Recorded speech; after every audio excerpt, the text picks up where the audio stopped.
Have you ever thought, I know I have to regulate. Why do I have to do it every day, over and over and over? Why isn't it enough to just meditate in the morning or do my journal or my breathing and the rest of the day is fine? In fact, why am I still struggling with this as an adult and as a parent as well? In this video, I'm going to explain the piece that most of you aren't talking about.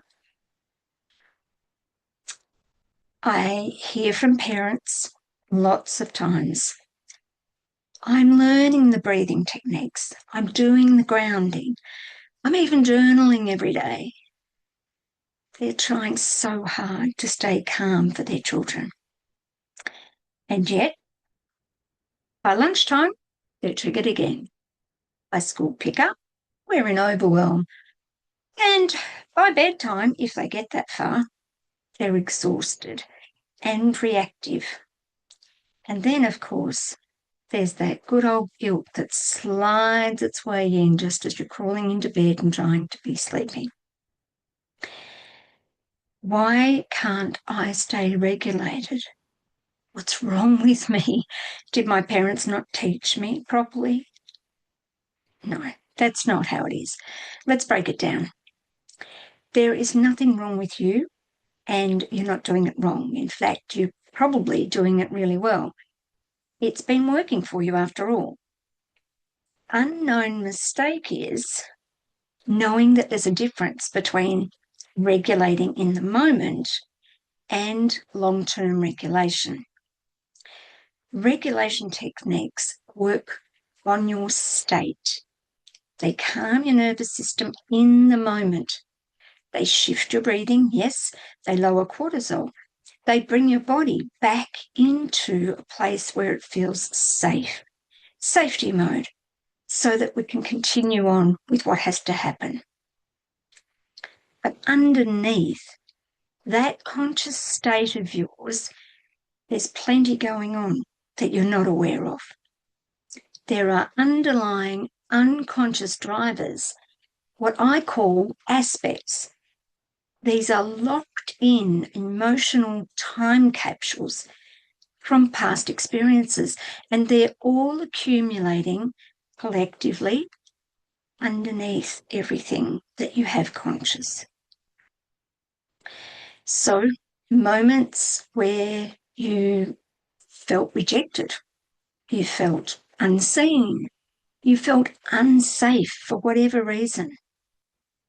Times when you made decisions like, I'm not enough, I'm not worthy, I have to hold it together for everybody else, I'm wrong, or maybe the worst of them all, I'm not lovable. These moments don't just disappear because you've learned to meditate for an hour to quieten the mind. You've done breathing techniques. You've journaled your thoughts, pages and pages of them. Or you've even learned the latest way to shift your emotional state. When you regulate, you calm the surface level of things, what you're conscious of. The drivers, these aspects, are still there. So as you move through the day, your child's tone of voice, the message from the school, your parents' stress, the huge pile of laundry that you just walked in and discovered and went, oh, it's all too much. Even walking into a busy environment can activate one of those unconscious drivers, and instantly the body responds again.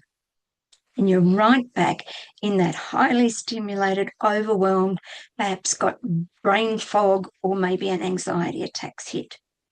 That's why it feels like you're constantly having to re-regulate. It's not failure of the techniques. They are working the way they're supposed to. It's that the root cause hasn't been released. Now, that's not all we've got. We've got to add to this layer the bigger picture as well. If you're someone with sensitive nervous system, and many of you are if you're here listening to my videos, you're not only navigating your own unconscious drivers, You're interacting with others, emotional states all day long, everywhere you go. The energy connections are constantly happening. If there's an unresolved aspect within you that resonates with someone else's, it activates yours. So the cycle continues. We go from regulated to triggered to crazy state to re-regulate to trigger, and the cycle goes over and over. And this can happen multiple times in a day. And it will continue being a way of life until the unconscious drivers are released. I saw this so clearly when I was working with my son after he lost his first job. Now, on the surface, he was angry. Yep, very angry, actually, at being let go. But underneath, he had all sorts of things. He'd made decisions about himself.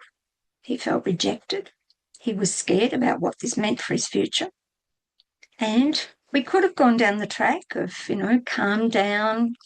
I could have taught him breathing techniques and journaling, which he knew about anyway. But we would have just got on the cycle of reaction, regulate, reaction, regulate.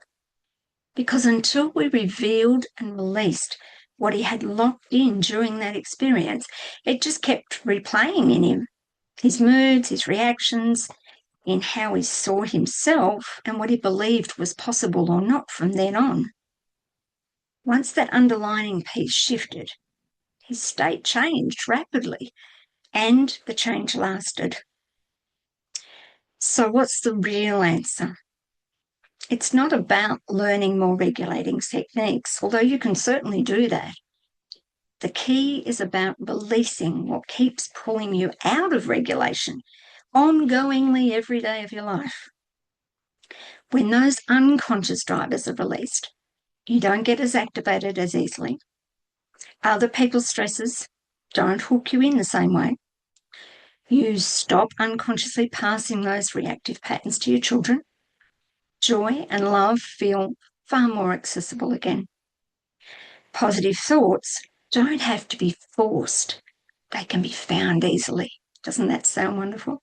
I know it was certainly a change in my life. And regulation then becomes maintenance, not survival.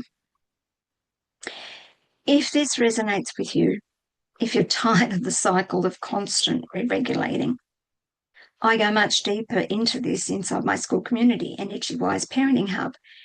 You don't have to figure this out alone. When you understand what's underneath your reactions, everything can change for you and your child, and that's where real calm begins. Also, via the community, you can find my side-by-side comparison of ADHD traits, highly sensitive traits, neurodivergent and energy connection responses as a free download, so you can see what might really be driving behaviours. Not to replace support, but to make sure that you're seeing the full picture and all of your options. Real calm is not suppressing the chaos. It is in the absence of the highly reactive internal aspects. Find the link for my community around this video, and I'd love you to come and join me.